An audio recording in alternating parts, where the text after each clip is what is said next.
Thursday the 30th of May 2019. I remind you that this meeting will be recorded and made available later for public listening. Lucy, can we have Sederunt and apologies, please?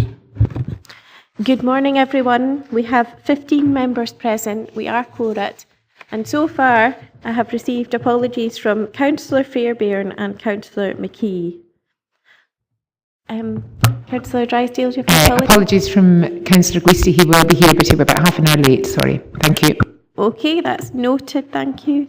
And also, Councillor Doogie Campbell is not present, but perhaps he may be along later in the meeting. Thank you, Lucy. Declaration of interest, members? Ivor? Chair, item 9 in the past, I think I've shown support through committees and stuff for the Star of Caledonia, so I think on that grounds it'd be safer not to take part in it.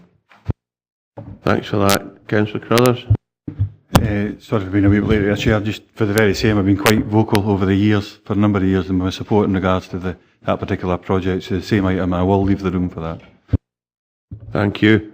Councillor Campbell, will give time to settle in, but we're on declarations of interest. Thanks, Dougie. Okay, we come to agenda item number 3. Minute of the previous meeting of 25th of April 19 for approval. Is that a true record? Thank you, members. In terms of speakers, I have agreed that Jamie Wood will be allowed to address the committee on agenda item 5. Agenda item 5. He's the applicant, so we have one additional speaker to add to your list today. We come then to agenda item number 4. Change of use of 12 flatted dwellings. Oh, sorry, Lucy has the procedure to follow today to read to members. Lucy. The Planning Applications Committee will consider each application in turn as detailed on the agenda. The case officer or other appointed officer will make a short presentation addressing the determining issues accompanied by digital images. Any late information, amendments or corrections will be reported at this time. Members may ask questions of officers following the presentation on points of clarification. The Chairman has been provided with a list of eligible representatives who have registered to speak at this meeting within the period specified in Council policy. No other persons will be allowed to speak. The Chairman will individually invite those who have registered in advance to speak to make their presentation, after which they may be questioned by the committee members. No questions may be asked of members. The order of eligible parties being heard will be as follows. Third parties objecting to an application, third parties supporting an application, statutory consultees objecting to an application, elected members of Dumfries and Galloway Council who are not members of the Planning Applications Committee. Such members should withdraw from the committee chamber after making their presentation, applicants or their agents. Representatives have been placed in alphabetical order and a copy of the public speaking list is available from the committee officer taking notes of our proceedings. Presentations will be strictly limited to 3 minutes per person, excepting for national and major developments which by their very nature are more complex, where the time limit will be 5 minutes. The Chairman of the committee will ask you to come to a conclusion if you take too long.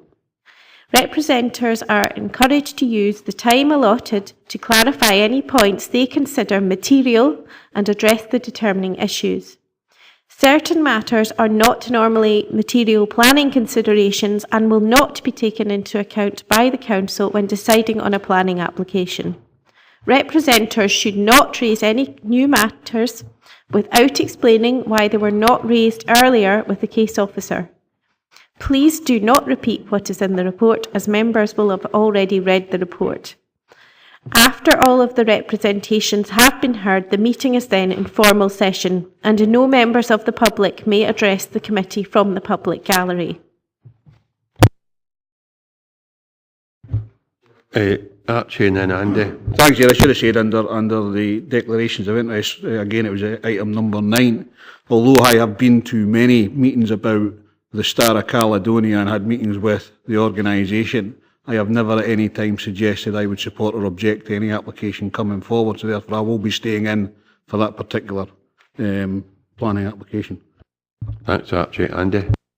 Thanks, Chair. Further to your information about item 5 and the speaker, I now recognise, actually I know the applicant, but it's such time since I've actually met or talked to him. I'm quite happy to sit and stay in the meeting, but I think I should note that I do know the applicant. Thanks, Chair. Thanks, Chair. Thanks, Andy. As Chair, I've got a crystal ball. Might be a lucky day, Andy. I should, if we're getting down to the stage of saying you know the applicants, I know the applicant for agenda item number 4, but I do intend to remain and participate in the decision-making process. So, we come to agenda item number 4. Change of use of 12 flatted dwellings to form residential care home, Class 8, at Quay View, Market Street, Stranraer. The application type is for full planning permission. The applicant is Mr Colin Ackles, reference number 18/1368/full. The recommendation is to refuse, and the case officer is Iona Brooke. Iona, unfortunately, is off on family business or sentiments today, so Pat Hannah will be taking us through this particular agenda item. Pat, when you're ready in your presentation, please. Thank you, Chair. The application site is along Market Street in Stranraer, overlooking the harbour. And this is a photograph looking directly at the building, with the main entrance to the building just on the right-hand side there. This is a view of the back of the building and looking from the town itself, looking out beyond the buildings to the harbour area. And a view along Market Street with the harbour to the left, just out of view. And on the left-hand side there, you can see the Harbour Master's office, which has just recently been renovated and extended, and the application site on the right-hand side. Existing and proposed elevations, there are no changes. Similarly, floor layouts are not intended to change. In terms of the floor layouts, there have been a number of objections relating to the type of occupants that will be occupying the premises as a residential care home, which would be 10 to 15-year-old children along with their carers and relevant management. A number of objections have been raised about potential antisocial behaviour arising as a result of the occupancy of the building by those residents, but it's important to point out that that is not a material planning consideration in this application. The key issue and the sole reason for refusal in this otherwise acceptable application is to do with flooding. Both SEPA and the Council's flood risk management team have objected to this application. They're so concerned that they're not even seeking further flood information in this instance. They're objecting in principle. The site is at risk of medium to high flooding. It's within the 1 in 200 year zone, and that's shown on the map there. Because a residential care home contains people that are particularly vulnerable, where development that would otherwise be acceptable can be within the floodplain, it can't. The criteria and the threshold for particularly vulnerable uses is higher. And so Scottish planning policy and SEPA class residential care homes and children's care homes as being most vulnerable and should not ever be at risk of flooding. And as a result, as the proposal could put vulnerable young people at risk in the event of a flood, for the detailed reasons set out in the report, it's recommended that the application be refused. One further point, if members were minded to approve the application, then it would be necessary, in light of a statutory objection from SEPA, to refer the application to Scottish ministers before approving it. Thank you, Chair. Thanks, Pat. Any questions for the case officer, Ivor, and then Ian? Chair, it's with regard to where actually does the building sit within the SEPA coastal flooding? Because SEPA says it lies within the 1 in 200, yet our flood officers say it lies in the 1 in 1,000. And it's a low likelihood coastal floodplain, whereas SEPA is medium, but according to the report, both come from SEPA maps. So which one is correct? Pat? Thanks, Chair. Yeah, that was something that I'd spotted as well, and checked that with the case officer when she wasn't able to come, and she looked it up, and it is the 1 in 200 year. But nevertheless, even if it was identified as being the lower level, then SPP,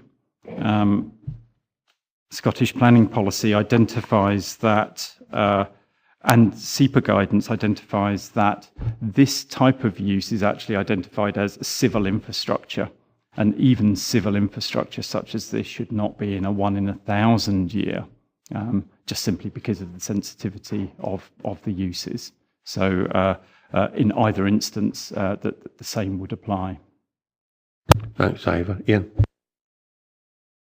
I suppose I was going down the similar lines. I suppose when we look at this, and I fully understand I'm no in session, Chair, and we'll all get to a question, but you look at this, we'll look at obviously a demonstrable need for this type of use, I would say, by the looks of it. We have got that conflict saying that these people or potential occupants would be a vulnerable type of person, and they would need a different level of mitigation, I take it, to be put into place. So my question is, well, a point first, I notice in the third council's priority is actually looking after vulnerable people. And this is one way of doing it, but obviously it's got to be in the right way. So it's high up in the council's priorities. But I think other than that, what kind of mitigation measures were put in place and are acceptable to the council as flood authority and possibly even SEPA? I don't know if you can speak on their behalf or not, Pat. Pat? Okay, thanks, Chair. SEPA are objecting in principle, and they're not asking for any further information at this point in time, and the flood risk management team have adopted the same position in this instance. They're objecting in principle. Really, the only way forward, I think, for the applicant in this instance would be if they were willing to carry out a flood risk assessment, and that for somehow somehow demonstrated that this wasn't within a floodplain, or there was some mechanism whereby these vulnerable people could be protected, and any potential rescue mission was not putting rescuers at risk, then there may be some opportunity to explore something there. However, SEPA have said that even if a flood risk assessment is carried out, then they will still object to the proposal in principle, because we shouldn't be putting the most vulnerable uses such as this in areas that are potentially at risk of flooding. And so even if they do go down that route, and even if members were then persuaded to or minded to approve the application, it would still need to go to Scottish ministers before it could be approved, which is why we haven't asked for a flood risk assessment to be carried out in this instance. Thanks, Pat. Any other members? In that case, we go to the applicant, Colin Arkless. Colin, would you like to come forward, please? There's a little button on the left-hand side of the speaker block. If you press that, a red light will come on. You will have 3 minutes to address the committee. I will remind you with 30 seconds to go, just to draw your presentation to a conclusion, and if you'd be kind enough to wait in case members have questions for you. Just whenever you're ready, Colin. The button on the right-hand side in the bottom. Right. Is there a card in it, Amy? Got it. Mr. Chairman and members, good morning. I'm Colin Arkless. I'm the owner of Quay View, and I have been since 1986. This application has been in the local planning office since September 2018. There were local objections, most of which were quite similar. They seem to think the children were coming from the justice system, but they are not, and they would never be. They are coming from a social work department. At this stage, the local planning department, even given the objections, were recommending approval of this application for change of use. However, out with the normal time for objection to be received, an objection was received from Flood Risk Management Team in conjunction with SEPA on the 12th of March 2019, which states the area proposed for development lies within the low likelihood coastal floodplain, 0.1% annual exceedance probability. I should already said that's one flood expected in 1,000 years. I know SEPA came up and said in 200 years after that. I know it's a much shorter time, but I've owned the building since '86, and I've never seen any sign of any water getting over the water breaks. The water would have to rise 8 to 10 feet, even to come over the wall. Nationally, in the last 100 years, sea level has risen between 4 and 8 inches. Even at 8 inches, it would take some 1,200 years for the water to rise to get over the seafront. There's a similar building which is as close to the sea in Quay and Ryan for the same thing for a children's home, and it got permission for a children's home. All along the seafront in Stranraer, hotels and bed and breakfasts and the police station, which SEPA categorised as being of high flood risk, but none of them have ever been flooded. And according to SEPA, they would be closed if they made an application now. The original building was demolished in 2007 and rebuilt as an accessible building consisting of 12 self-contained flats. You have 30 seconds to go, Colin. Sorry? You have 30 seconds remaining to complete your presentation. I've been doing this for 25 years. I've been looking after vulnerable people, and in the last 8 years there have been vulnerable people at all levels and children in there. As of July 2018, 16,751 children were looked after on the Child Protection Register. There is a 2% increase to 365 children with complex needs in residential care. 140 in every 10,000 children are being looked after, and this is increasing. There are only 385 beds placements in Scotland for accommodated children. Can you conclusion, Colin, please? This is a desperate need for more beds, and this is a low-risk area of flooding every 1,000 or 200 years. Thanks, Colin. Thank if you you'd very like much. to remain in your seat, Yes. please, just in case members have questions for you. Any questions for the applicant from members? Ivor and Ian? Chair, from the photos, I think I've seen this building before, and it was for, was it originally set Sorry, up? I can't hear you. Was the building originally set up for young people leaving care? The building was originally, it was opened by Sir Alex Ferguson and Alex Neil in 2010, and it was built to house homeless and vulnerable people. And for 8 years we ran it like that.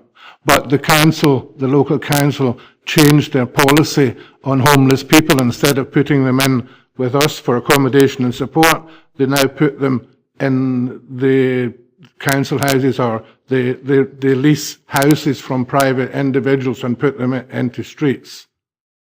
So they don't send them to us anymore. Thanks for that. But it originally was for vulnerable people, and that's the original application in 2010. Ian Carruthers? Thank you, Chair. So, if we could just ask the applicant a couple of things, just in the back. One was in the back of what Ivor, as you said, but I think the first one is in regards to the information it gave. He thinks it's got to be 1,200 years before it would rise. Sorry, I can't hear you, Jim. Sorry. Can you lean forward and speak up? I've got you in the applicant, can I hear you? Right up to my mouth, so hopefully you can hear me now. As part of his presentation, we received information. I just didn't pick it all up. It said, listen, it would take up to 1,200 years before any real flood risk potential was there, was his calculation. If you could just, so there's a couple of parts to the question. So that's one. If you could just remind us of what those facts were, and at the same time, as part of that, the expected lifespan of this building. Normally, a building, when you build it, it's got an expected lifespan, lifetime use, whether it's 50 years, 100 years, 200 years. You would have an expected length of time in it. And just on the back of what Ivor just mentioned as well, so it's already got a planning permission. I remember it being open, and it's got a current use, so it's already got an extant permission. In your view, what's the difference in vulnerability between the homelessness accommodation that it's currently got a permission for and the proposed use? And I'll come back to our planning official like that when we get into session and ask the same questions. So I think it's only fair. So just in your view, the comparison between the vulnerability of the existing use, I know they're not there now, but you have a permission for it, but the proposed use as well, what's the difference? I think I'm hearing you right. Are you asking the difference between what it was and the difference what it's going to be now? Yeah, originally it was vulnerable, homeless people, and I also took people from social work and children up to the age of 15 or 16 who were abused physically, sexually, in every way. The only difference now, and the reason that SEPA is objecting, I believe, is that it's going to be called a care home. And it's even more, we are going to be one-to-one staff with these people, which we were not previously. Ian, David has brought to my attention the fact that on page 18, a 1.5, the permission exists only for 12 flatted dwellings. That's what the current permission is, according to the planning officer here. No, absolutely. So the point I was trying to focus on, I've got enough information, I think, from the answer, is the difference between the vulnerability of the people that are going to be there, because I think that's what SEPA is saying from what I picked up. It's particularly about vulnerable people, and that's why I asked the question, what mitigation could actually be put in place to accommodate this type of vulnerable person? What is an extant use? But maybe get into that in session, Chairman. Just it was a point of clarity, but thanks, David, for highlighting that. But the other point of the question, just to remind the applicant, was he did give us information where he felt it was about 1,200 years before this would rise, and what's the expected lifetime of this building? Yeah, I think the applicant told you that taking current trends, where the sea level's rising 4 inches every 2 or 3 every 2 years, it'll take 1,200 years before it will rise the level of the 8 feet. It would require a tsunami to get it up. Thank you. Okay, any other questions? Elaine? I'm just wondering who is currently resident in these properties. Are you saying the council doesn't send you referrals any longer, but did in the past? Who currently resides in the properties? Sorry? Said who currently resides in the properties? Who currently? Yeah. I had to change it to do holiday lets, and I have a paraplegic gentleman who stays with me full time. Thanks, Elaine. Any other questions for the applicant? Thank you very much for the presentation. Oh, John Young. Yeah, thank you, Chair. Sorry for coming in a little late. This building has 12 flatted dwellings for up to 9 youngsters, basically. Correct. Plus their carers. Correct. So, and we would also be doing the 1 or 2 of the ground floor flats into play areas for the children. So are each of these existing 12 flatted dwellings 2-bedroomed flats? Say that again? Are they 2-bedroomed flats? There are 2 which are 2-bedroomed, the rest are 1 bedroom. Thank you. Okay, no other questions. Colin, thanks very much for the presentation. Would you like to resume your seat, please? Thank you. Members, we're in session. Ian? I suppose just to try and get some advice for a planning officer as well into the points that are raised. I mean, normally, I'm kind of perceiving that there is obviously a demonstrable need for this, or I don't think the application would be in, but that's probably sitting with another hat, no a planning hat. We've got to have our planning hats on when we sit in this committee, I think. So there may well be a high priority to the council in another realm, another department, but it's got an existing use. Its existing use, I understand, like I said, is for vulnerable people. So it may well be taken to a different level of vulnerable people. It may be. Can you clarify that? It's not got an existing use for vulnerable people. It has planning permission for 12 flatted dwellings. That's what the paper says, and that's what the officer says. And Colin will tell you that currently it's holiday lets and permanent residents, so it's no vulnerable use at the moment. Okay, just apologies, Chair. Just it was information we received from the applicant when he said the type of person. I'm not going to rehearse what he said, but he just said people with particular needs had been abused, so on and so forth, homelessness. I would say they're probably vulnerable people, most likely. So I would have said so it's accommodated that type of vulnerable person. This is a different type, and it is taken to a residential care home, which again, that's what I'm saying. We're sitting with a planning hat on here, but we're still talking about vulnerable people. I would say, certainly is my perception. But it will probably have a 50 to 60 year lifespan of permission. If it's true, and it's 1200 years, would that be the case? And I know we're working we've got to work as well to base advice from both our internal flood risk assessment, flood risk management team and SEPA in particular. We've got to take cognizance of what they are saying.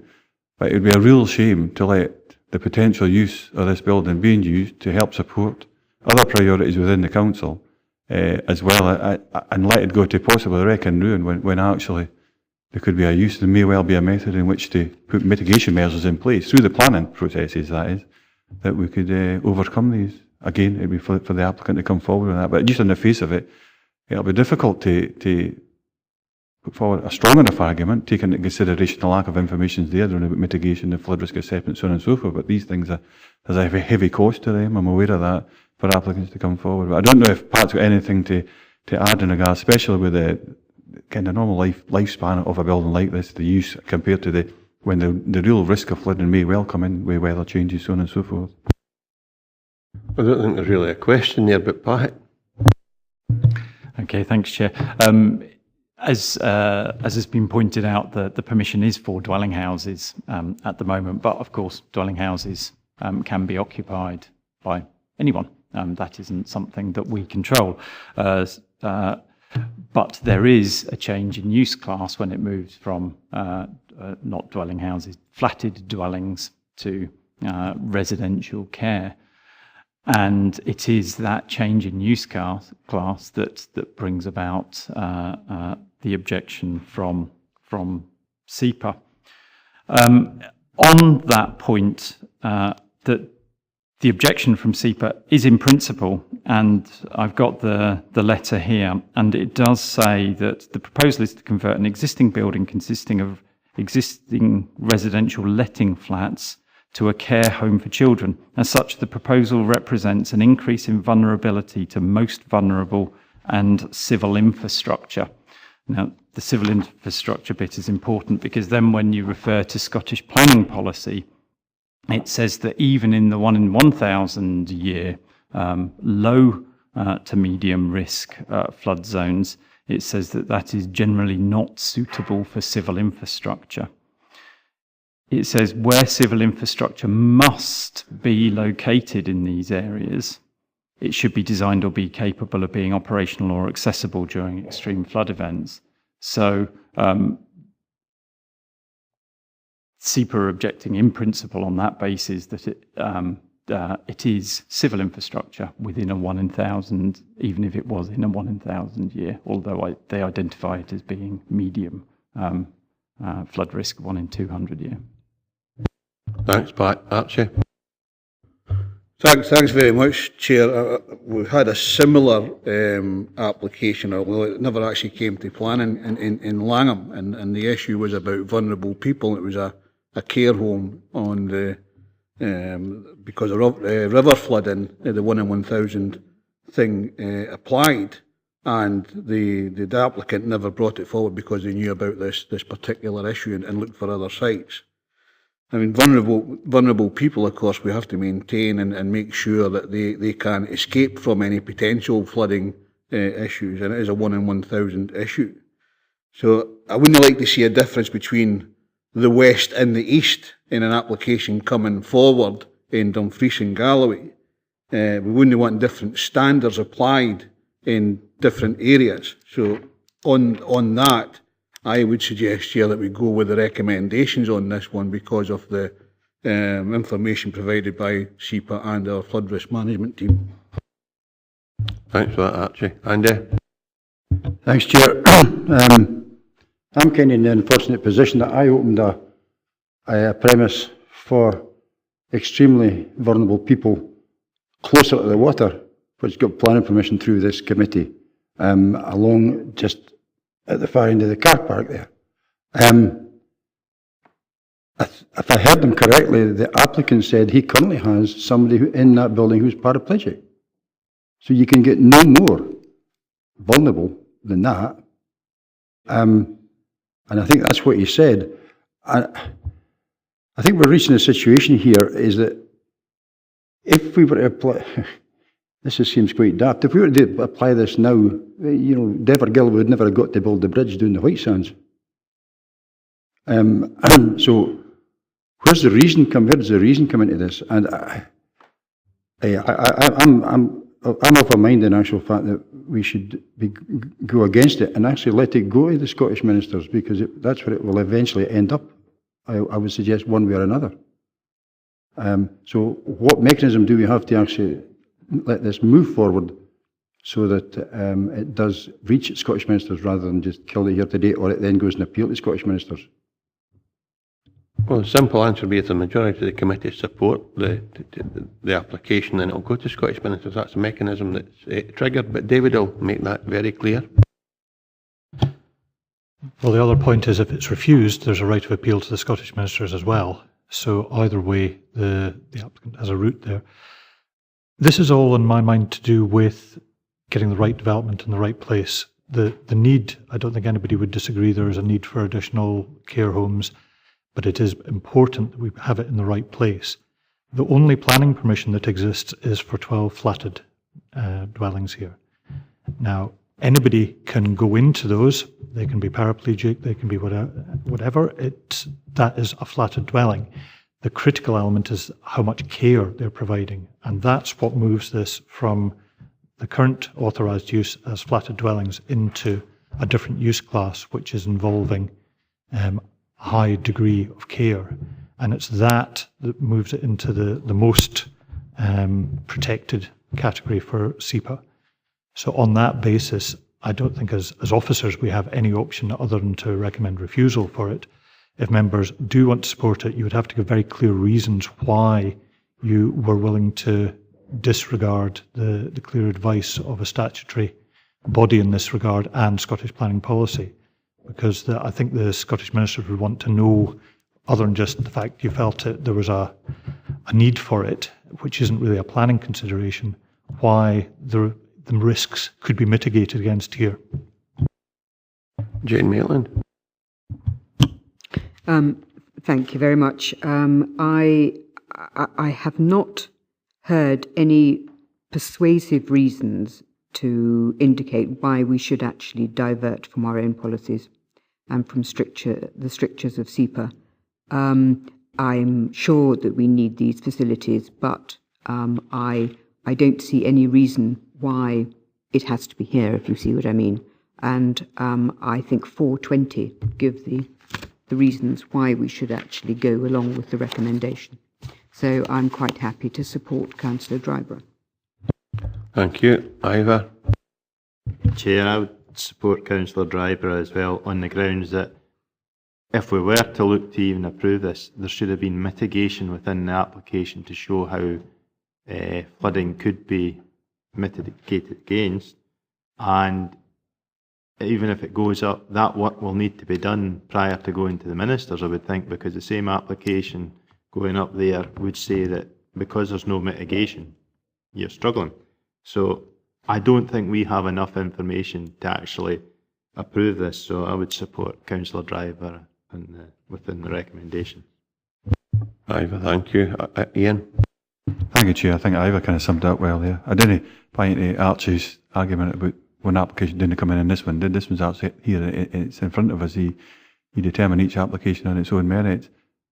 If what was said correct earlier, is actually the planners were in support of this until such time as the objections came in from SEPA and the flood risk management team. That's how I would view this. Ken, I think for me there's a general support for this, but ultimately have got the information that says, okay, under the current policies and regulations that are there, is there a mitigation, risk assessment, method statements? Is all this been taken care of? So if these people are vulnerable people, in the worst case scenario happens, whether it's a tsunami or no, can we get them evacuated for there? Because I haven't got that information, I would like, if it's right to say it, I think it would, I support the principle is when you look at it, it's absolutely for all the right reasons, but it would be unsafe for us to make a decision against what we're being recommended today because we haven't got that information in front of us. Thanks for that, Jim McComb. Thanks, Chair. I think we as a committee have little option other than go with the recommendation. However, the applicant has made the point that the objection did come in at a late date, and that may well explain the absence of any mitigation in the application. Okay, well, it appears that the committee is unanimous in the... Sorry, I just thought that was a question for Jim because I picked it up myself. I hope somebody else has got it. But there was, I think we have to be absolutely clear, was there a procedural issue with was that overcome? Quite often happens, we see that and we get reassurance, but I think that's the point I picked up for Jim there. We need that reassurance. As far as it took, it was an observation. David, can you help with whether or not the objection was later on? Did it make any difference to the report coming in 4 members today?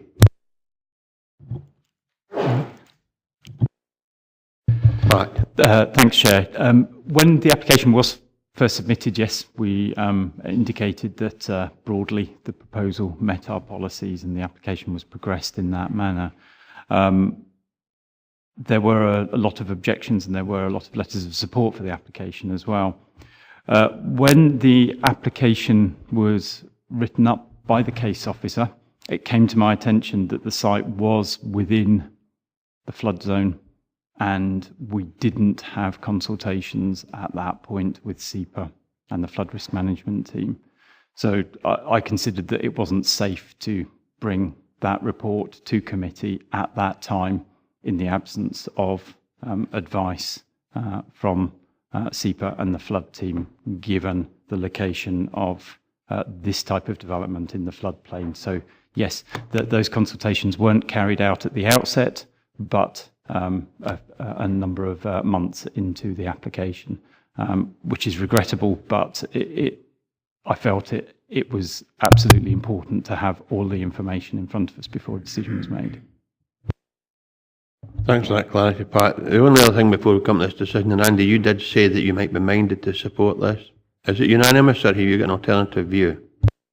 I've got an alternative view, but I don't think it's a material planning consideration here, Jim, and we all know we need this type of accommodation, but is it in the right place? My fears for this whole thing is we've got another children's home in a very similar situation, and that got planning permission, and it's are we being equitable in the way we deal with things here? I think that's a worry for me.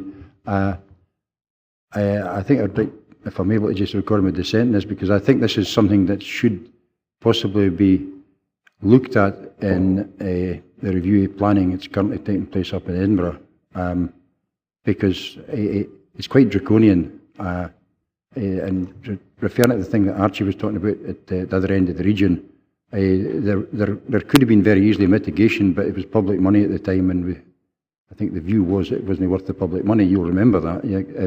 So it's not quite the same situation, but I think for me there's a fundamental problem here. If looking at that there just now, the electricity substation is included in the area.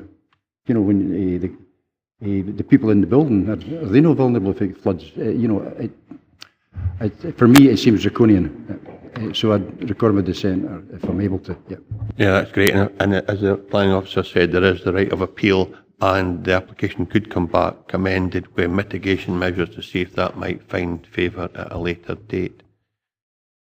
Ian? Just procedural. Can you record the dissent without putting forward a motion? And No. then the motion doesn't get supported? No, you can't. Aye. So you can't. So it's a unanimous decision by the committee. Thanks, members. Lucy, can you confirm the unanimous decision of the committee, please? And I can confirm that in relation to item 4, the committee have decided to go with the recommendations as per the report, and therefore the application is refused. Thank Thank you, members. We come to agenda item number 5. I've just realised who the applicant actually is, and I'm a trustee of a charity that the applicant is also involved in, so I'll remove myself from the committee. Thanks for that, Archie. Okay.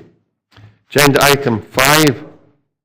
Application for alterations and change of use of garage to form shop at the garage, Ayr Road, St Johnstown of Dalry, Castle Douglas. The application type is full planning permission. The applicant is Mr Wood. Reference number 19/0445/full. The recommendation is to approve subject conditions. The case officer again would have been Iona Brook, but Pat Hanna is taking us through this report as well. Pat, when you're ready to do your presentation, please. Thanks again, Chair. The application site is an existing petrol station and garage workshop in Dalry on the Ayr Road, as highlighted in red there. On this location plan, you can see that there's an archaeological site just to the west of the application site, which is an old moat. Existing and proposed site plans, these show the petrol forecourt to the north of the site and the building that is subject to the change of use to the south. It's difficult to see in this image, but to just the northern part of the building, there is a small single-storey structure that is to be demolished as part of the alterations and change of use. And zooming in here, you can see that that is on the left-hand side of the building, that the smaller structure is to be removed. There is an existing shop within the floor plan, as highlighted in red there in the top image, and the proposed floor area for retail use is again shown in red.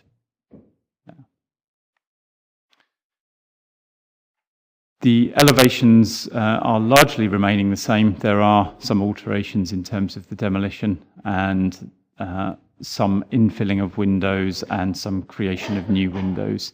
You can see that the large shutter door on the gable elevation is being replaced by the main entrance to the proposed retail premises, and that will just be a glazed entrance.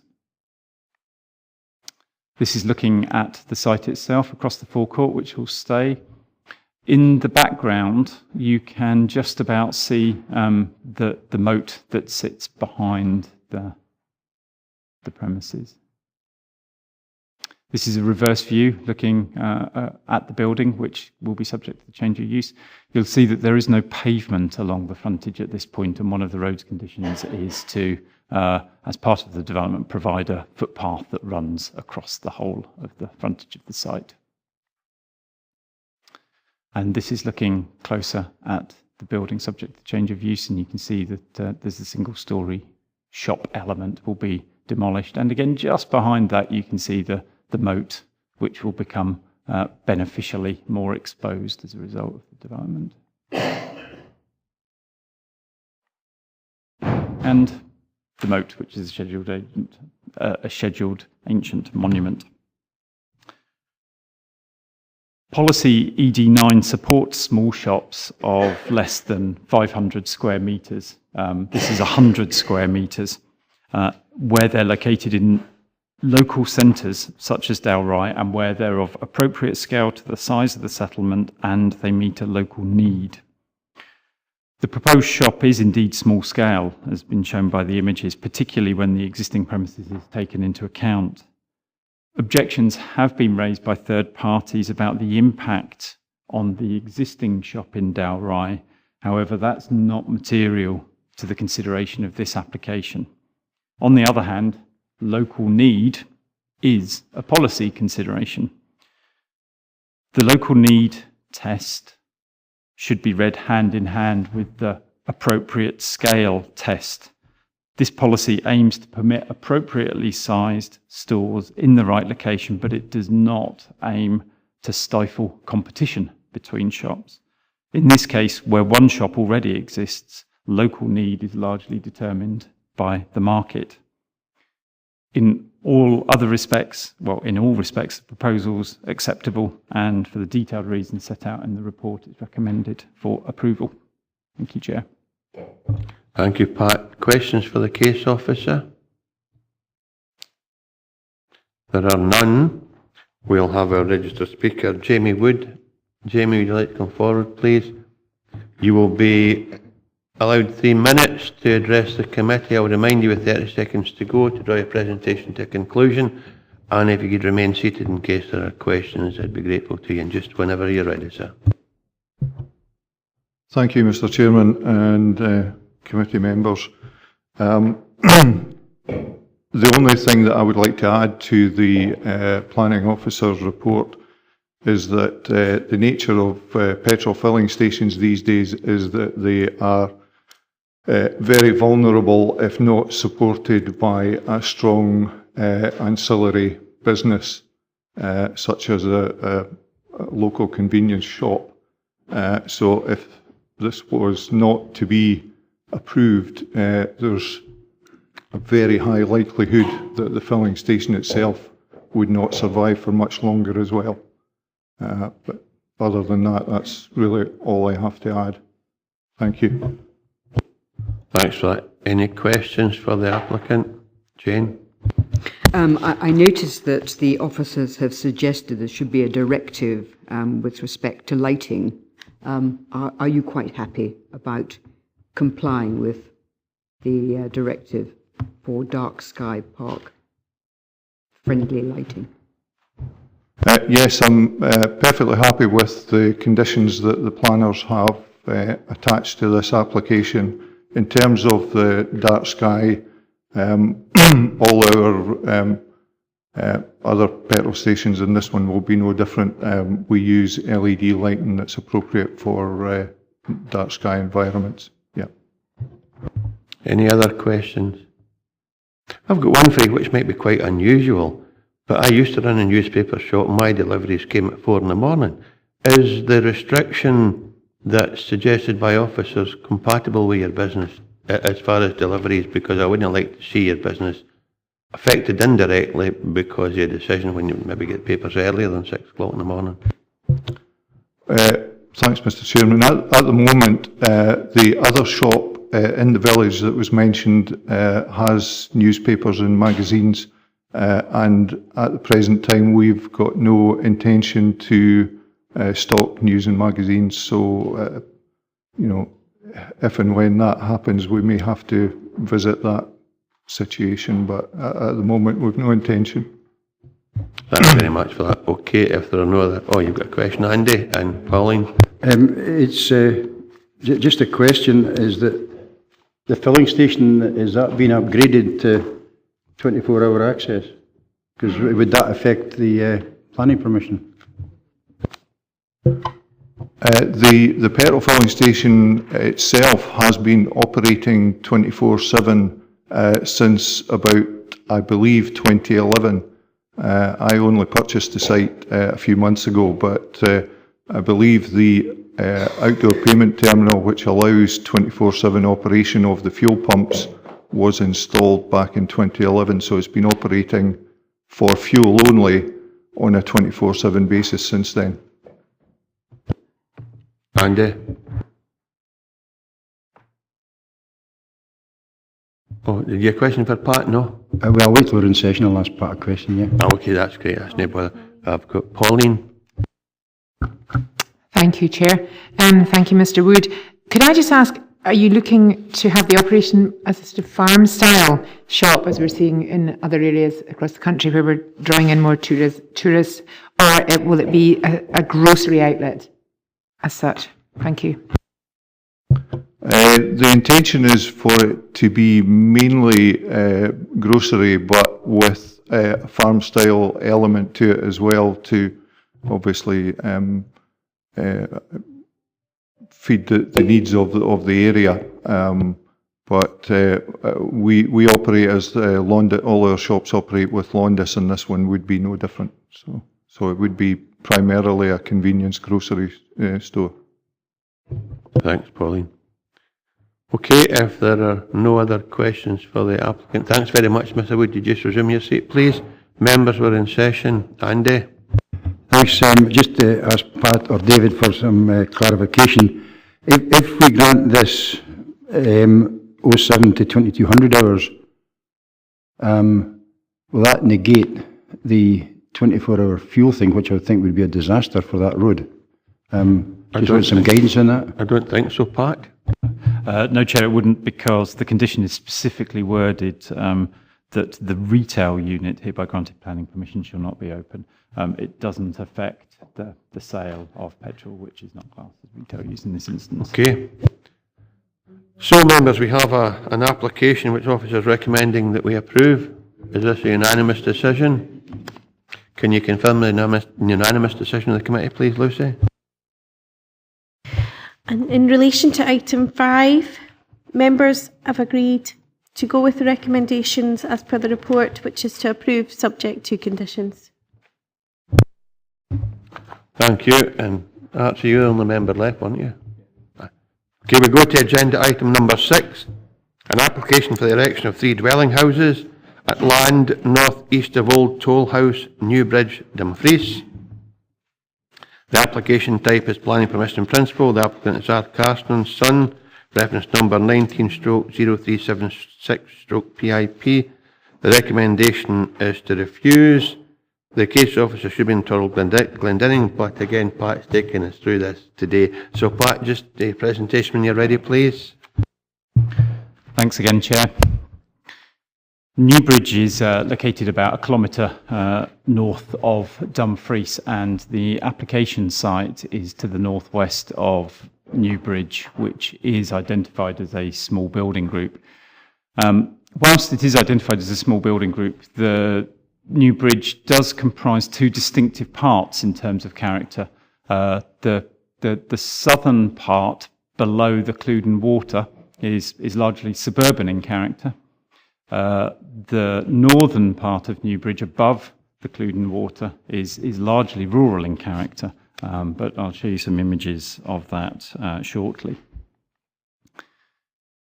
This is the existing site plan flipped on its side. You can note the north sign there. Apologies for that.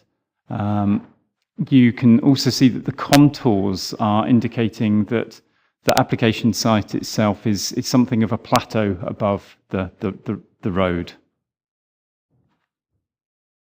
This is an indicative block plan showing how 3 dwellings would be located within the red line boundary, and it shows part of the northern part of the settlement of Newbridge, and to the top of the image, the 12 Apostles Stone Circle, which is a scheduled ancient monument again, and I understand is the largest stone circle on the Scottish mainland. The plan flipped on its side once again, apologies, but you can see there that the proposal is to have 3 dwellings with some interspersed landscaping. This is just an indicative plan at this stage. Turning to the photographs, this shows the pretty suburban street characteristic that you get through this part of Newbridge at the southern part. And the photographs take you on a little bit of a journey through the small building group. So moving further north, you can see that it's becoming transitional in its characteristic and moving more towards a rural character. Till you get to the bridge, where you almost get a pastoral feel to the settlement, to the small building group. And the application site is highlighted as being at the area of land behind the old toll booth, which is just to the left, central on the page. Moving around and over the bridge, you can see that, again, the characteristic is largely rural in this location.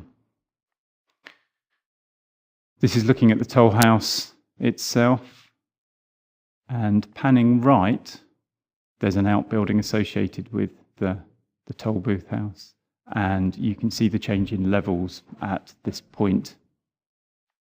And panning round again, with houses on the right and the application site on the left.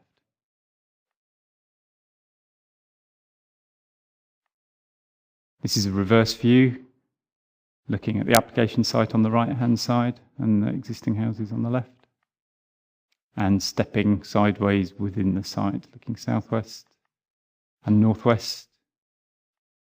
and from the 12 Apostles itself, which is in the foreground of the image, and the application site is in front of the trees on the horizon. As demonstrated by the photographs, the proposal would not relate well to the existing small building group. Firstly, it would result in the rural edge of the small building group becoming over-urbanised, with the resultant change in character that would result. Secondly, it's not clear at planning permission in principle stage how the change in levels could be appropriately accommodated without resulting in further detriment to the character of this part of the group. And finally, it would result in new and inappropriate ribbon development. On that basis, the principle of development of this site doesn't accord with the Council's policies, and it's therefore recommended for refusal. Thank you. Thanks, Pat. Any questions for Case Officer? Jim McComb. Thanks, Chair. Pat, this is an application in principle. So, is it therefore necessary to precisely specify the location of the houses? Pat? No, it's not. The plans that I showed earlier are purely indicative, and if members were minded to approve the application, then conditions can be attached to require the three houses to be specifically cited, but that's not part of the recommendation at this stage. Thanks, Jim. Any other questions for the Case Officer? In that case, this agenda item, we have 4 registered speakers. First, we have June Payne, who's an objector. June, if you'd like to go forward, please. Just choose one of the seats. You need to go further along the June, where there's a mechanism for the public address system to work. You will have 3 minutes to do your presentation. I'll remind you with 30 seconds to go, and if you'd remain in your seat, please, in case there are questions for you at the end of your presentation. And just whenever you're ready, June. Thank you. Good morning. I'm a resident and owner of Glennar, which is immediately opposite the proposed site. So immediately opposite, what is difficult to see from the photographs is that there's almost a 4-metre embankment up onto the proposed site. So the planning submission from the applicant sounds like quite a nice story. It mentions that the proposed plot will not be really visible from many vantage points, but because of the elevation of the site, it will be highly visible from almost all aspects, from the old bridge, from the Dunvegan Road, because it is the highest point. It also mentions in their submission that it will sustain local facilities. Well, I'd like to mention we don't have any local facilities. The nearest local facilities are down at Quay Bridge. So it doesn't really sustain Newbridge's facilities. To also, I think, to compare it with, as it says, the other side of the bridge is very misleading, because as you've seen the other side of the bridge, yes, it's been developed in more recent years. On our side of the bridge, there have been no new buildings for almost 40 years. It's a very settled little group, and yes, it's very different in character from the other side of the bridge. The application also suggests that it would round off the building group that we already are. I believe that it actually would start a new building group completely. Because of the elevation of the proposed site, I think it will actually start a new group. And if planning is approved for this, then I'm quite sure on the back of that planning will be applied to extend it. And there isn't a natural finish line. There are no buildings on that side of the road. So I think that's a little bit disingenuous to say that it rounds off what is currently there. It also mentions that only a small amount of trees will be felled. Now, we're talking about trees that are over 50 years old, that are very well established. We have a lot of wildlife, from the red squirrels onwards, that have become protected. Now, I'm working out from the applicant's plan, there's a total of almost 24 metres of trees that will need to be felled to make way for access. which is not an insubstantial amount of trees. You have 30 seconds to go, June. I don't believe that this proposed site would enhance our side of Newbridge whatsoever, and not only for the residents that are currently here, but for any future residents that stay, to spoil the countryside for really what is an only profit for enterprise is, I think, is a bad idea. Thank you. Thanks very much, June. Do any members have any questions for the lady objector? John Campbell. Thank you, Chair. June, you were saying that the nearest local facilities is down by Cuckoo Bridge. Yes, as in terms of any shopping facilities or... is there not a shop in Hollywood? I think You've got a school and also a village hall. There are those things, yes. I think the shop only opens 2 days a week. It's not that well used by current residents anyway. So, no, I don't think that the addition of 3 dwellings would have much bearing on the village school, the village shop, or the village hall. Okay, thanks. Thank you. Any other questions for June? Okay, June, if you'd like to resume your seat, please. Thank you very much for the presentation. Thank you. I now have Joyce Clenahan. If Joyce would like to come forward.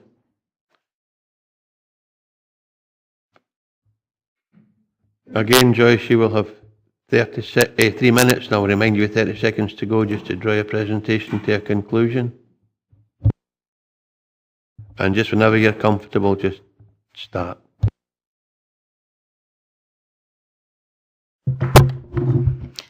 Good morning, Chair.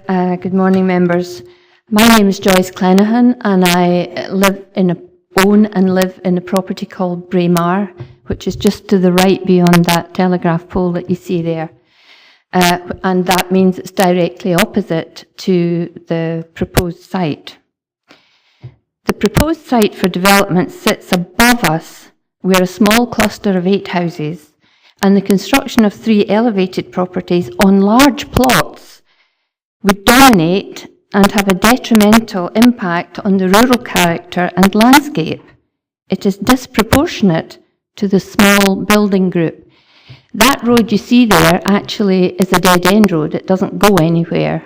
So it's used a lot for walkers, and actually people from Newbridge walk along there to cross the road to go to Hollywood for the shop and so on. To describe this proposal as rounding off the village is to misunderstand the nature and character of the setting. Also, as you saw on one of the slides, the stone circle is fairly close to this proposed site, and the archaeological significance of the surrounding area should not be dismissed. The opening up of a green belt site would have a detrimental effect on the natural environment and the rural aspect of the landscape. It could also lead to urban development in the open field site.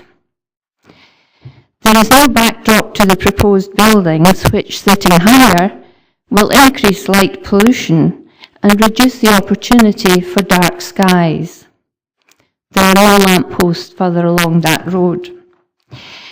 The indigenous Scots pines, as has been said previously, that grow along the roadside have taken almost 50 years to reach maturity. The promise by the applicant of replanting cannot compensate for any loss of natural habitat. Last year, the Planning Department rejected a similar application from the same applicant for 4 houses. One property less does not materially change the issues. You have 30 seconds to go. The proposal does not comply with H3 in the local development plan, therefore the application should be refused. Thanks very much, Joyce. If you'd like to remain, please, in case any members have questions for you. Any questions for Joyce? John Young. Hello, Joyce. Thank you for that. How old is your property and the properties on that stretch of road? There haven't been any new properties built for about 40 years. So our property, I think, was 79.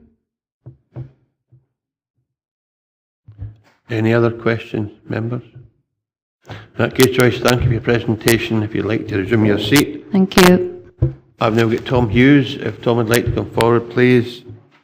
You'll have the same 3 minutes. Tom, I'll remind you with 30 seconds to go just to draw your presentation to a conclusion. And if you'd like to remain in case members have questions for you. Thank you. Well, thank you, Chair, and thank you, Committee. As we've seen in the buildings group, we've been talking about, this is an area to the north of the bridge over the Cluden Water, and it's quite distinct from the village of Newbridge. We're only nominally connected through a postal address. So within the group, as it stands, there's currently 8 dwellings, and so the proposed new builds would be a 37.5% increase, over a third, and so it's against the LDP. The Cluden is the boundary. We sit in the parish of Hollywood in Dumfriesshire. The buildings which the developer claims they're continuing the theme of are actually sitting over the river in the parish of Terregles in the Stewardship of Quay in Galloway. We're in separate electoral wards too. So to build this new ribbon development would drastically change the character and turn the setting from rural to suburban. The old Toll House, which is my home, dates to 1758. It's the only one on that side of the road where the proposed new build would be. The proposed new build would be a lot higher, at least 4 metres at the foundation level. The Toll House is clearly historical, and currently it's the only building visible to people arriving there, travelling from Dumfries. The prehistoric complex, which the proposed development sits in the environs, is recognised by Historic Environment Scotland as being of national importance, and 3 ceremonial monuments, not just the stone circle, but the Hollywood North and Hollywood South cursus are all there. The Hollywood South cursus is a ceremonial monument immediately next to this site. Historic Environment Scotland said that the associated evidence of occupation adds a great deal to our local heritage and its place in Scotland's story. All of this is at risk from the new development. The tourism potential is great. A coach trip from the Archaeological Society of Scotland is coming soon, and a regular visit from the 2 award-winning tour operators in Dumfries and Galloway. So it's a clear indication of the economic benefit of the so-called slow tourism. This combination of heritage and countryside is one of the draws of Dumfries and Galloway, and it's a targeted development of the Council's culture strategy currently in preparation. In coming weeks, a story walk for the community will explore the history of these ancient monuments for the residents, including school pupils, and most days we see 50 or more people park in the lane outside the proposed development to walk around and enjoy the site. The new buildings would be on an elevated site much higher than our houses, and as we've been out and measured, it would be very visible from the 12 Apostle Stone Circle, disrupting and detracting from this significant site.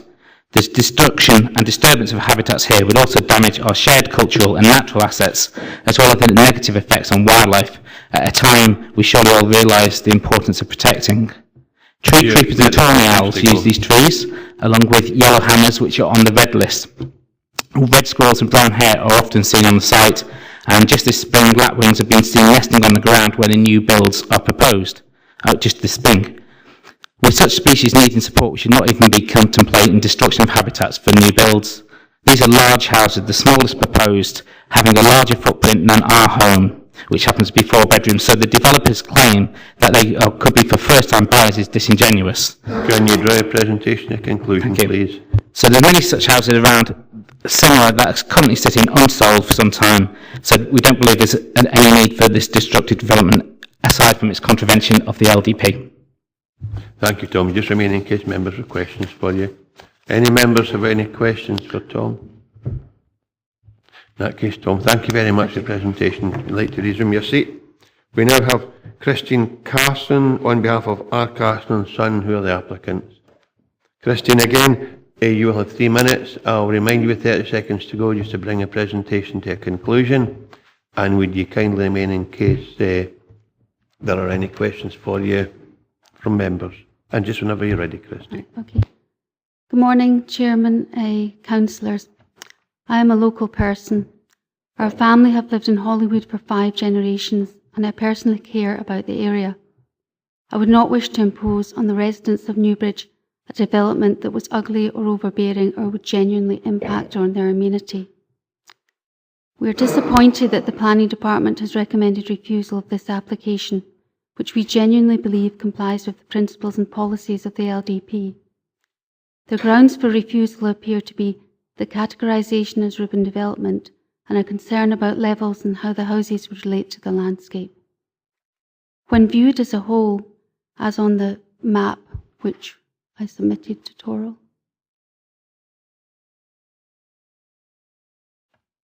when viewed as a whole, as on this map, you can easily see that the principal pattern of development in Newbridge is one of development on both sides of the road. In adding houses on the northwest side of the road, we continue this pattern in accord with the character of the group. The 3 houses we propose are, as you can also see, opposite a cluster of buildings, and therefore the development should be seen as rounding off the small building group as a whole. Even if you contend that this is ribbon development, the presence of an existing topographical stop, which is present on Ordnance Survey maps from the 1800s, still enables the development to be supported.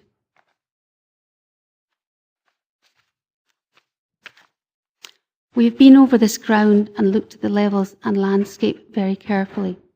The land slopes significantly down toward the road. The houses would have no impact on the stone circle and would result in little change to the existing views enjoyed by residents. We have no intention of further development, and no intention of felling anything like the number of trees that have been suggested, perhaps 1 at the most. We have cited the individual houses with regard to the topography. Plots 2 and 3 are set into a slope which acts as a backdrop, and plot 1 is situated in a flatter but low-lying space. There's not a vast difference between the level of the road and the level of the field at roadside over the length of the proposal. And if the houses were restricted to a single story, as recommended, for example, in the delegated report on Kirkbank at Tynald, there wouldn't be any significant difference in the roof line. You've got 30 seconds to go. The trees along the roadside would remain the prominent roadside and skyline feature. In conclusion, this is a proposal for 3 houses which accords with the character and rounds off a small building group of Newbridge. It fully complies with the principles and policies of the LDP. The houses would be easily integrated into existing road and utility infrastructure, and there's easy access to public transport and cycleways. We envisage sustainable, low-carbon homes of modest size with enough space for a country garden that would be attractive to local families. We therefore urge you not to follow the recommendation of the Planning Committee, but to review the proposal and grant planning permission in principle, subject to any conditions that you feel necessary to ensure that these new homes are integrated into the landscape and enhance Newbridge. Thank you.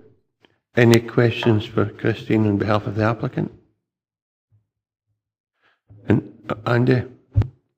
The application site, Christine, what do you currently use it for just now? It's mainly used for silage or for sheep, winter grazing for sheep. So it's agricultural land? It's agriculture. That's in a working farm. Yeah, thank you. Any other questions for the applicant's agent? In that case, Christine, thank you very much. You'd like to resume your seat. Members, we're in session. Archie? Thanks very much, Chair. I think taking into consideration all that's been heard and obviously the policies in front of us, I think we need to go with the recommendations within the report. Okay, do you have a seconder for that? Jane or John? Martin? Jane, okay. Are there any alternative views? In that case, Ian? Chair, just give me 1 minute, but I'm not going to give an alternative view, but when I did look at this, it's quite clear we have got guidance, so on and so forth. I think it's something we maybe need to look at, but I mean, I think it is an actual rounding off when you look at it.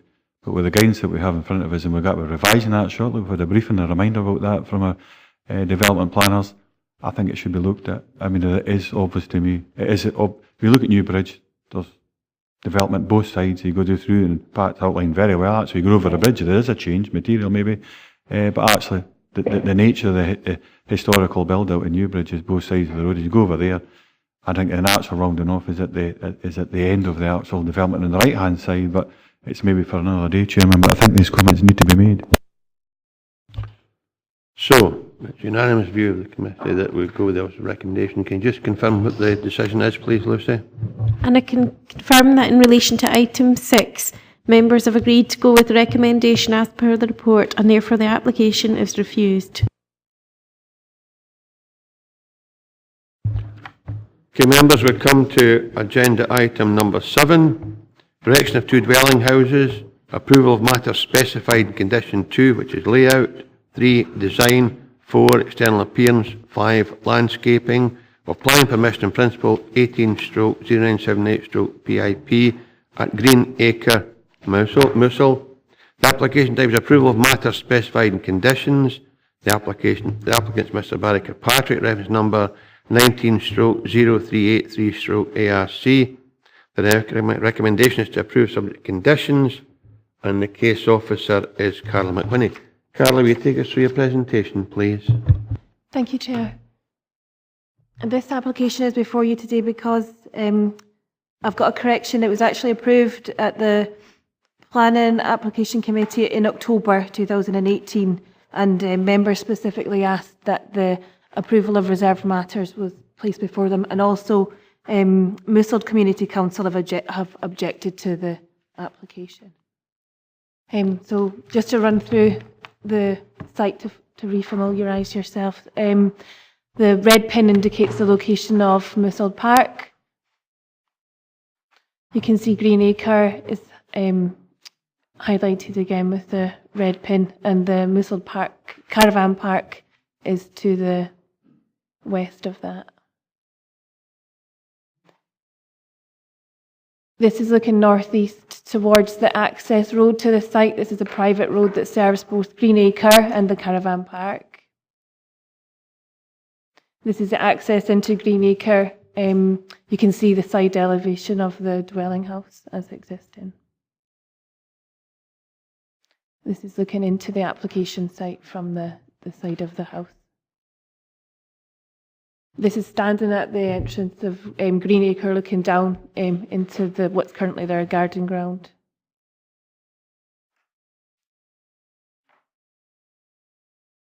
This is looking towards the point of the proposed entrance to the access for the 2 dwelling houses, which is at the wall, which is at the right-hand side of the photo.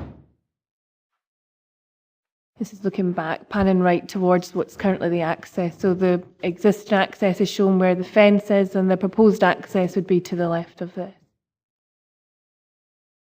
This is looking back up the site towards Green Acre.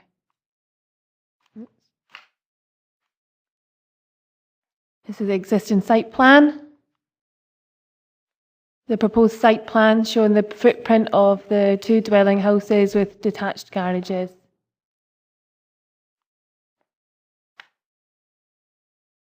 This is the elevations for both the dwelling house and the proposed detached garage for plot 1. And the elevations for plot 2. Proposed external materials are grey concrete roof tiles, smooth white cement render, and grey UPVC windows.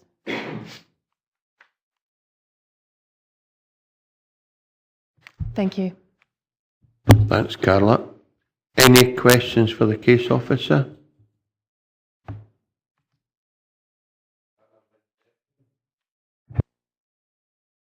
Chair, I think it was either myself or Councillor Crothers asked for us to come back for the, I can't remember exactly the time, but forgive me if I'm wrong, Ian, but I think certainly one of us asked for it to come back for the full application.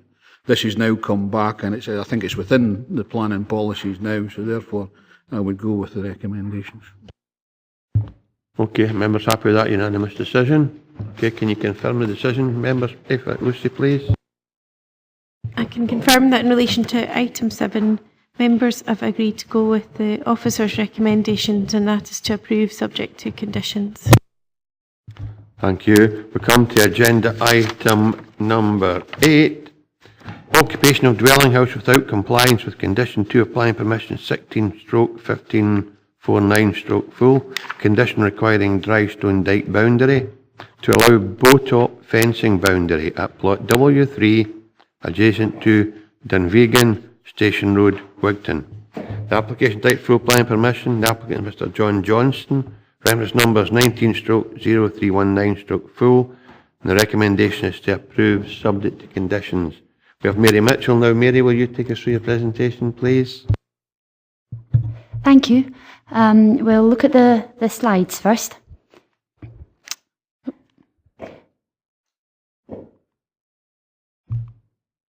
The application site is outlined in red towards the bottom of this image. Station Road is the road that it fronts onto, and you can see it's mainly made up of detached dwelling houses.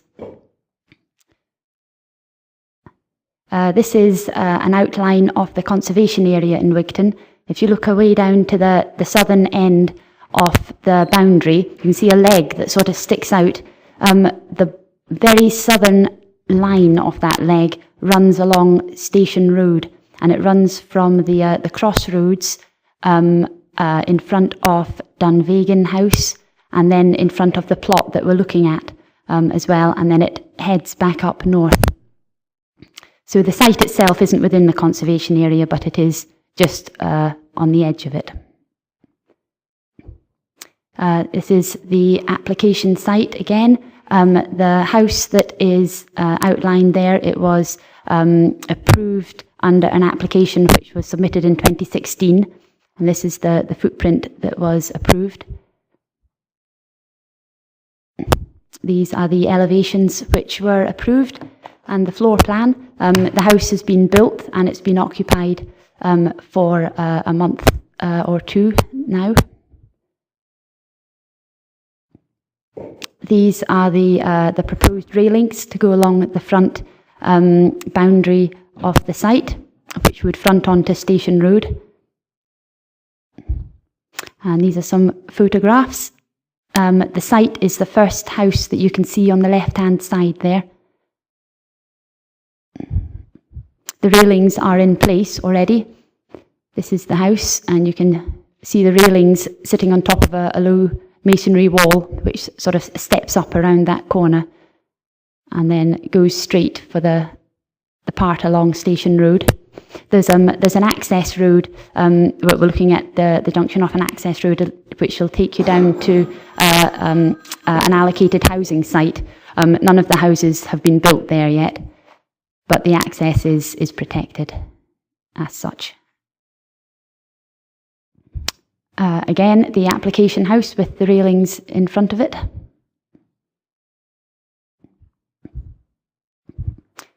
Looking east along Station Road, you can see the railings on the right-hand side again. This is from inside the application site looking out. You can see there are two brick piers on either side of the driveway, and again the railings.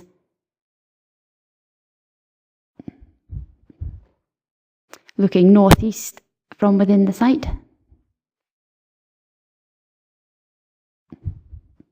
This is from the crossroads between Lightlands Terrace and Station Road. You can see Dunvegan, the house on the right-hand side, has got a low dry stone wall in front of it there. The house on the left is called Elmwood, and it's got various boundary treatments, partly a dry stone wall, partly a masonry wall, and partly railings as well. This is looking up Lightlands Terrace. You can see the masonry wall which fronts Elmwood. Again, the corner of Elmwood.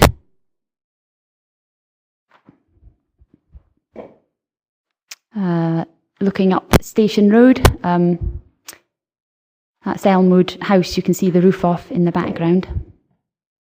And the application site is just to the left of the picture. So the key consideration in the assessment of this application is whether the proposed railings are an acceptable boundary treatment in terms of the listed policies. The question is not whether a dry stone wall or a railing is the preferred option, but just whether the railings are acceptable. It's concluded in the planning report that the boundary treatment as installed is of a high quality design and finish, and that it reflects the character of the house on the site, and that it successfully retains the character of the surrounding area. The recommendation is for approval. Thank you, Mary. Any questions for the case officer? Jane Maitland, Jim McCormick, Andy Ferguson. I didn't quite understand, Mary, why we were so concerned about the railings as opposed to the low masonry wall. Because interesting, the railings, because you can see through them, are neither here nor there. It's when you look at Dunvegan, I think it is, the big grey Victorian house. That one, that one. Now you see, that's, to my mind, that's what really jars and is what's wrong with it. Not the railings. The railings, I think, are absolutely fine. But it's the fact that you get this jarring effect with respect to the conservation area. So, I mean, I'm just curious as to why we've gone for the railings as opposed to the wall. Mary? Well, it was the condition on the 2016 application had required a dry stone wall, and they had erected the railings on a low stone wall instead. It doesn't actually include these curved walls which are either side of the driveway. And that detail wasn't included in the 2016 application, nor is it being looked at really in the current application. I suppose it comes under permitted development rights now that the house is occupied. If you look at the frontage, which is the part that the condition restricts, there is that low stone wall, the low masonry wall that the railings sit on top of. Once the footpath is completed, you'll lose quite a lot of that masonry wall, and you'll see, you'll probably lose about half of it, I think, with the depth of the footpath once it comes up. Thanks, Jane. Jim McComb. Thanks, Chair. Could you go back, Mary, to the previous slide? No, the one which showed the newer. That one. You will notice there that the wall surrounding the newer is not a dry stone wall. It is indeed a rubble wall. There is a previous slide of the property Beechwood, which is one of the oldest properties in Wigtown. That's it. And again, it is a constructed wall. It is not a dry stone wall. And similarly, at the corner there is actually a low wall with a fence on top of it. The properties on Station Road, on the south side of Station Road, are all modern. Is that correct? Yes. And also on the north side, inside the conservation area, you have new properties at Elm Grove, Dunvegan and Blaven. These are all relatively new buildings. Elmwood is a new property. You can see that in the corner there. Yeah. Dunvegan and Blaven are slightly older, but certainly built within the last 40 or 50 years. So there is very little clash between the conservation area and the modern properties here. Most of the properties surrounding the application site are actually fairly new. I was surprised actually that the conservation area extended as far south as it actually does. Originally, the Beechwood property went right to Station Road, but it was subsequently subdivided, and Elm Grove was then constructed. Personally, I do, well, There's no, a question for the case officer. I shall leave it. Oh, we've got a speech there instead of a question for the case officer. My apologies, Chair. Andy. You promised me you'd behave the day, Jim. Andy. I'm just trying to find out from Mary what kind of prompted this, because it looks to me a wee bit like as though they've been cut out here And this is retrospective. Obviously, it's occupied, direct breach of the planning permissions they got. And so, I mean, can you help me here? Has somebody reported this, or has this been whatever? I'm not talking here, but if it's suitable or not, I'm just trying to find out the reason why this retrospective thing's come in. Well, nobody worried about whether or not we reported it. It's here because it's in breach of what the condition is. Mary? A complaint was put in about it, and the applicant sought to rectify it as a non-material variation, but because it was a condition on the 2016 application, it couldn't be dealt with that way, and I think they hadn't anticipated perhaps that it would require a new planning application.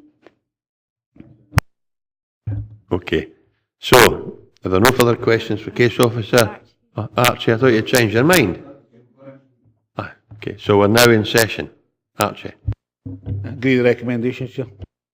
Any alternative views? John, you're I'll second. second that. Andy? I'm of a mind actually tell them to take it down and put up a wall according to the planning conditions here, because they've cocked their snoot here at the planning decision and gone ahead and done it. The only reason it's in front of us here is because somebody's reported them. I'm not taking away the rights or wrongs whether it should be, if it's looks okay, it looks nice or not. I'm talking about here, it's the behaviour of the applicant, and that is a material planning consideration in this instance, I would suggest. David thinks that might not be a right basis for doing that. Chair, yes, that is very much the case. You can't use a planning application to refuse that as a punitive measure is not something that you can do. It's certainly not material planning consideration. Really, the key paragraph to this thing is on page 59, 4.11. It's whilst a dry stone wall is an acceptable boundary treatment in this location, this is not exclusively the case. So it's whether or not, all you can really consider today is whether or not what's been done would have been acceptable. It's not the case that you can punish them for the fact that they did it first without checking. And we didn't want an argument about the right and wrongs. If you guys are going to speak, it's to be an alternative proposal, no a discussion about the rights and wrongs of it. Well, the question I'm asking here is then, does the original condition then is unreasonable? And so I think we are where we are, but I think it's something that needs to be considered here. It's not going to affect the decision, but it's there's something clearly not right here, and then we need to be able to do something about it. And suggest we leave that with David and the team to work on it. Officers, I think the problem is whether or not it's an appropriate a type of boundary treatment, and the planning officer thinks it is. Jim McCormick and Ian Carruthers. And no debate about this? No debate, Chair. I'm in agreement with the recommendation that it is an appropriate boundary treatment, and I would second Archie's motion. You're too late, John Martin's done it, but that's fine. I've got Ian Carruthers and then Ivor. Very, very brief. I mean, I think it's a wee bit disingenuous for Andy to say that it's almost like this is on purpose. It's blatant against the plan. I mean, I think anything up to 2 metres, but in this case maybe up to 1 metre high or 1050, it's normally a permittable development right. So I've seen this, people being caught out with this many, many, many times, and quite often non-material planning considerations. So I think it's a wee bit disingenuous, but we see lots of retrospective type of things coming in, but I don't think it's right in this case. Right, Ivor? Chair, well, I think it looks horrible. I honestly do. I would rather have seen a small dry stone dyke with a small railing fence in the top, rather than that. It looks like a play park, and just thrown in the middle of nowhere. There's nothing similar to that anywhere in the area. I would rather have seen a smaller fence that looked more appropriate for the area. Now, that's my view as looking at it as is. I would say it's an unacceptable treatment, and I would like to move that we refuse this and we stay with the original condition. Okay, do you have a seconder for that? Happy to second. Who said that, you, Andy? Okay, right, okay, we have a motion by... Well, we'll ask David if that's an acceptable amendment. Chair, could I just clarify from Councillor Hislop, what's the specific ground that it's unacceptable in terms of visual amenity or material It's a design? visual amenity. I don't think it suits the area. It's not the visual amenity of it isn't in keeping with the area. Yeah. Okay, you've got that, Lucy. So, proposal by Archie, seconded by John Martin, and then an amendment by Ivor, seconded by Andy Ferguson. Remind members what the vote is and then go to the vote, please. Okay, I have a motion put forward by Councillor Dryborough and seconded by Councillor Martin to approve subject to conditions as per the report. And I have an amendment put forward by Councillor Hislop and seconded by Councillor Ferguson to refuse the application on the grounds of visual amenity. Thanks, Lucy. Go to the vote. Okay. Councillor Dempster. Motion. Councillor Campbell. John Campbell. Motion. Councillor Blake. Motion. Councillor Doogie Campbell. Amendment. Councillor Crothers. Motion, sir. Okay. Councillor Dryborough. Motion. Councillor Drysdale. Amendment. Councillor Fairbairn. Not here. Councillor Ferguson. Amendment. Councillor Giusti. Motion. Councillor Hislop. Councillor Lever. Motion. Councillor Maitland. Amendment. Councillor Martin. Motion. Councillor McComb. Motion. Councillor McKee. No. Is not here. Councillor Murray. Motion. Councillor Tate. Not present. And Councillor Young. Amendment.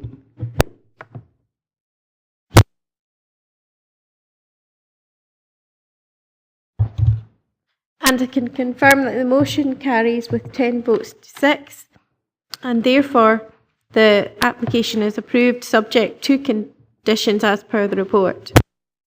Thanks, Lucy. We come to agenda item number 9.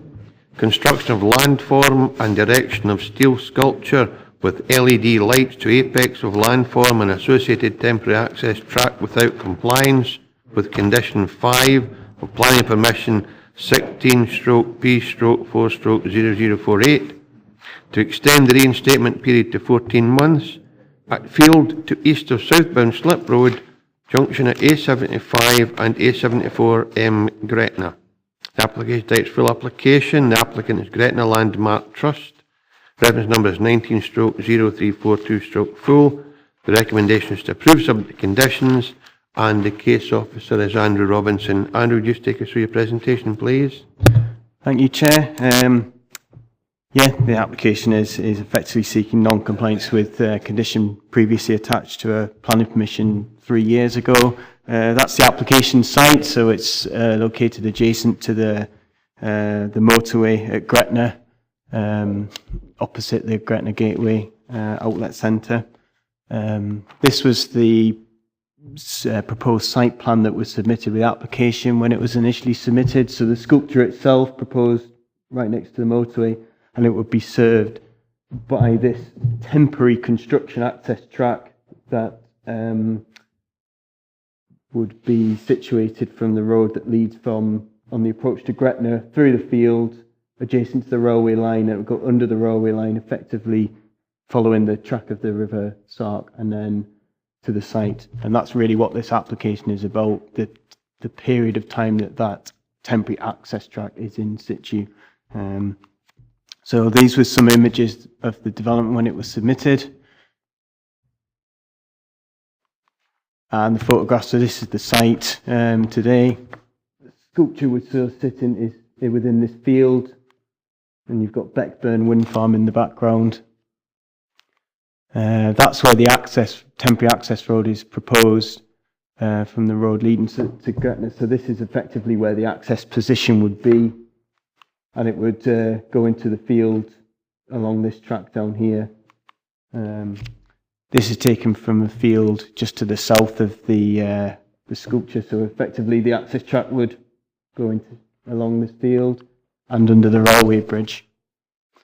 So after assessing the application, which is effective to extend the period of time to discontinue and restore the construction access track, it's considered that it would not conflict with any of the provisions in the development plan, and it's recommended for approval. Thank you, Andrew. Questions for the case officer? Jane? Remind me why it is that we don't reconsider a whole application when somebody is simply looking to change a condition and therefore get a whole new application rolling forward.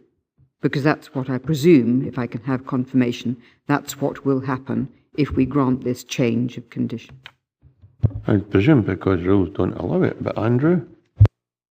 Yeah, the legislation states that the planning authority, and I've summarised what the updated planning circular says in paragraph 4.4. Effectively, the planning permission, the planning authority can't reconsider the principle of an application. However, they can consider conditions, the validity of all the other conditions. So in this case, actually, we've recommended an additional condition in respect of archaeology. The archaeologists, at the time the application was looked at, the previous two, there were some archaeological features that weren't known. So we have incorporated that into the new conditions. But in terms of the principle, we can't revisit it unless there's significant material considerations, which in this case, there isn't really. The development plan's not changed that much. So that's the reason why. Thanks, Andrew. Ian Blake. Thank you. Can I ask you to go back to the photograph with the access road, where the potential access road is, and just point it out again, please? Okay, so this is the access. So the photograph which is taken on the road is actually probably taken from this position. It's taken from this position here. Is that the photograph? The slide you wanted to? No, the one that's actually on the road itself. No. That one there. Yeah. Point out exactly where the access road is. The plan shows it roughly where the sign is. That was my point. I think when you showed it initially, you were pointing into Cumbria. Thank you. Thanks, Ian. If there are no other questions, Elaine? Just as a matter of interest, when would a planning permission that was granted on the 25th of May 2016, when was that due to expire? Andrew? It's expired now, so it's a 3-year permission, but we can accept an application, as long as an application under Section 42 of the Act is submitted before it expires, we can consider the application. If it was to be submitted after it's expired, we could not accept this application. Andy? So we can accept it, but we don't have to accept it. Well, I guess we'd have to, because we'd set a precedent. Well, that's not the question, it's a technical question. That's a technical answer. Andrew? Well, it depends if you mean whether we accept the application in terms of to assess, or whether you mean accept in terms of the planning merits of the application, which is a matter for you today. I'm trying to get my head around the question, the answer to the question that Elaine asked, and it is if you're saying as long as they have an application in before the original permissions come to an end, then we can or we may, it's not we will. There's a difference. I would have thought we'd have had to consider it, but David? Andrew's correct. There's a difference between the technical registration of an application and the consideration of the merits of it. If a valid application is submitted before the expiry of the original parent permission, comes in as a Section 42 application, and it's all valid, it's all, they put the right check in, the right drawings, we have to accept it. And that was what happened. Thanks, David, for that explanation, because that effectively means, we are where we are, and that's what I'm getting at. Yeah. Elaine? So this means that by changing a condition, they're going to manage to extend the planning permission for a further 3 years without having to pay for it. And David? They do have to pay for it, but the fee for a variation of condition is considerably less than if this had expired and had come in. I was trying to work it out, but I mean, it looks like the site would be well in excess of 5 hectares. So that would be a considerably larger fee. Well, the answer's yes, Elaine. Aye. The answer's yes. Jeff?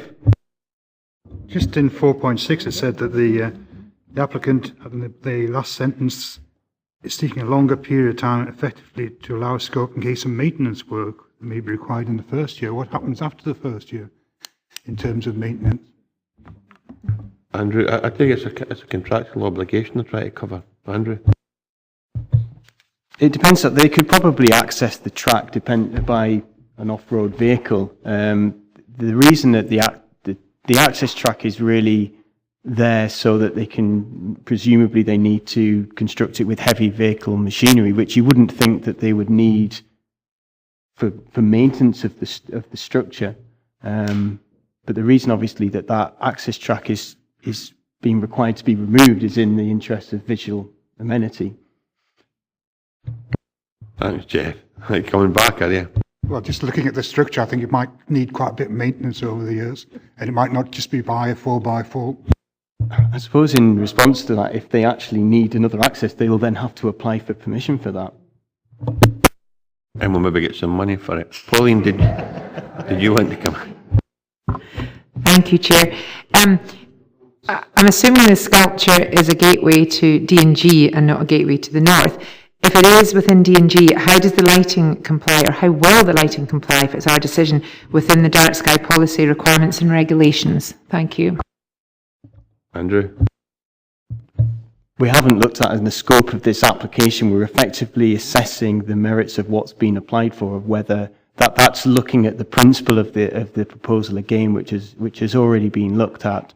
It really is just focusing on what they've applied for, which is to extend the period of time for the access track to remain in situ. I think the other thing, Pauline, is the dark sky is a defined area, and Gretna as well out with it. I think it's round about where Jane Maitland stays, the dark skies is most appropriately linked, isn't it? Yes, but excuse me, I'm so sorry, Chairman, but I believe that our policies now actually extend to wanting to ask people if they will comply with dark skies. Is that not right? Yeah, but this is an approval we gave them in 2016 before we asked for that, therefore we can't do it in this case, but you're quite right. So we would hope that it would be a consideration, but we can't place it as a condition, Pauline. Archie? Can I ask a question? If this planning application is permitted and they actually do some work on the access, that then says they've started the planning application for the Star of Caledonia as it is. So therefore there would be no requirement for them to come forward because they've actually started the work. I would guess that would be right. Andrew? David? Yes, but they would need to satisfy any suspensive conditions before they started work to secure the permission. So, for example, condition 1 has a requirement that they agree things such as the lighting. Okay, well, John Young. Thank you, Chair. Obviously, this has come before us because it's a major application. Can we, as a planning committee, refuse this? We could probably refuse the track, but no, well, Andrew. If you have material planning grounds and concerns on, say, maintaining the access track for the period of time proposed, that is within your remit. If you're looking at the principle of the development, I would urge a bit of caution in terms of whether it's really the development plan has changed that much. You're looking at policy ED10 for tourism purposes. You know, it's been accepted before. Would there be a significant change now? Obviously, the visual impact of the structure itself will have been considered before is there any material change to the development plan that now makes that acceptable? I personally don't think there is, so you've really got to focus on what you think of the application before you today, which is the period of time that of the extension of how long they want to keep the access track in situ post-construction from 12 months to 14 months. Yeah, and I think we can try and not consider the fact that it's a mechanism to achieve an outcome rather than the real issue, which is the permission should still exist because there is an intent and support to actually create this gateway or feature. So we've given it a good hearing, members. Are there any proposals, Archie? Agree with the recommendation, Chair. Unanimous? Lucy, confirm the decision of the committee, please. And in relation to item 9, members have agreed to go with the recommendations as per the report, which is to approve subject to conditions. Thank you, members. We come to agenda item number 10, an application for alterations including formation of door opening and installation of flue and south elevation and change of use of shop class 1 to cafe diner class 3 with ancillary hot food takeaway at 35 George Street, Stranraer. The application type full planning permission. The applicants Mr. and Mrs. R. Baxter. Reference number is 19/0266/full. Recommendation to approve unconditionally. And because it was a single agenda item for Billy Murray, Pat Hannah has kindly offered to do it for him. So Pat again has taken us through this particular application. Just do your presentation, Pat, please. Thank you, Chair. This application has been brought to committee specifically because Councillor Giusti has declared an interest in the proposed development as he will be the ultimate beneficiary of any planning permission that is granted.